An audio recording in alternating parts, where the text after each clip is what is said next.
Tolee akkam jirtu hordoftootaaf jaallattoota maatii HD bakka jirtanitti nagaan koo isin qaqqabu jecha.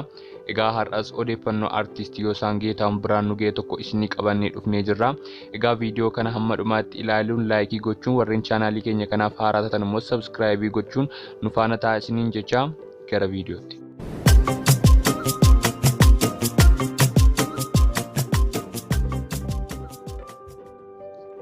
Artistii Yoosan Geetahuun artistii baay'ee jaallatamaaf kabajamaadha. Egaa akkuma beekamu Yoosan uummata Oromoo biratti baay'ee kan kabajamuuf jaallatamu ta'e konsertii adda addaa illee qopheessuun biyya garaa irra deemuu weellisaa turee jira. Akkasumas uummata Oromoo Booranaatiif illee gargaarsa guddaa gochaa turee jira.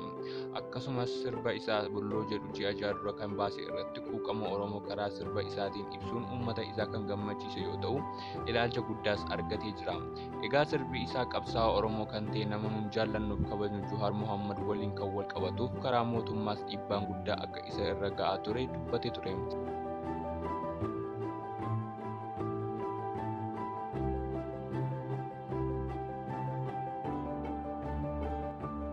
Egaa innis karaa miidiyaa hawaasaa isaatiin utuu konkolaataa kootiin deemaa jiru konkolaataa koo irratti rasaasa roobsuun garuu miidhaan tokko akka isa irra geenye dubbatee jira.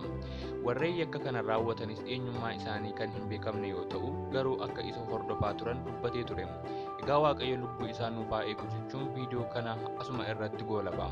Viidiyoo kana laayikii, sheerii, chaanaalii kana immoo sabskraayibii gochuun na jajjabeessaa isiniin jecha hamma viidiyoo biraa wal agarrutti nagaan tura.